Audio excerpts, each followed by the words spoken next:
I love you,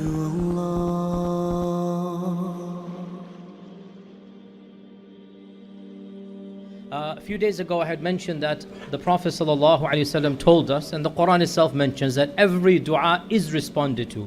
Either Allah gives you what you want, or He gives you something equivalent, or He averts something away.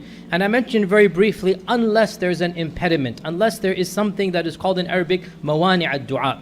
In today's very brief khatira, I'll mention the three main factors that prevent dua from being answered. The three main factors, there are more than three, but time is limited. Number one, our Prophet ﷺ said, Allah does not accept the dua from the one whose heart is oblivious.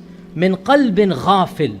If your heart is not in the dua, you're not making dua. If you're just repeating something from a book, if you're just saying things like a parrot, if you have no idea what you're saying, if you don't have ikhlas and taqwa, you are just mumbling phrases.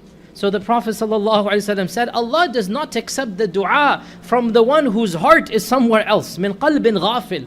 So you want your dua to be answered, then you had better put your heart and soul into the dua. You know what you're saying, and you're saying it with meaning. And that is why when you make dua, it is better to make dua in your own language from the heart, rather than to repeat something in Arabic that you do not know. Dua can be done in any language. So the dua should come from the heart, and it should have meaning to it. That's the first impediment. If you just say things, it's not like astaghfirullah magic formula. No, it has to come from the heart. Number two, the second impediment of dua not being accepted is that the issue of haram food and drink.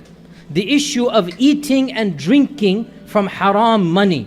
So when your body is being fed from haram, and when you don't care about where your money comes from, well then the dua will be rejected. And our Prophet ﷺ gave the example of the traveler who is far away from his family. He is tired, dusty, disheveled, and he's all alone. He raises his hands up to Allah. He says, Ya Rabbi, help me, Ya Rabbi, help me.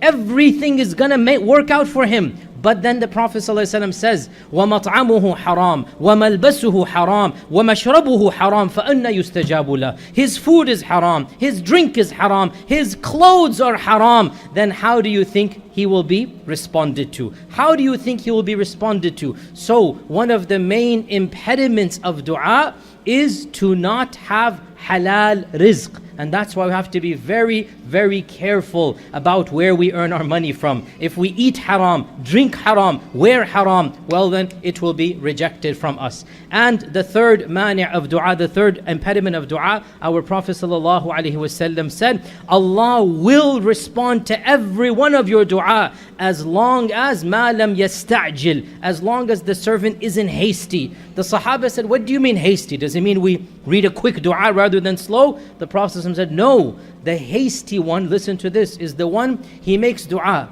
and he doesn't see the response. So he says, Allah is not going to respond, and he stops making dua.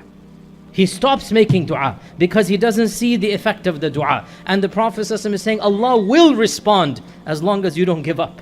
So giving up on Allah, astaghfirullah, giving up and saying Allah is not going to answer my dua is one of the main causes of dua not being responded. To summarize and conclude, number one, what is the number one issue of dua not being responded? When you're not paying attention, you're just saying things. Number two, you don't care about your rizq, you're not care about where your own money is coming from, then the dua itself is not going to be responded. And number three, when you're hasty in dua, don't do these things, and inshallah your dua will be responded to.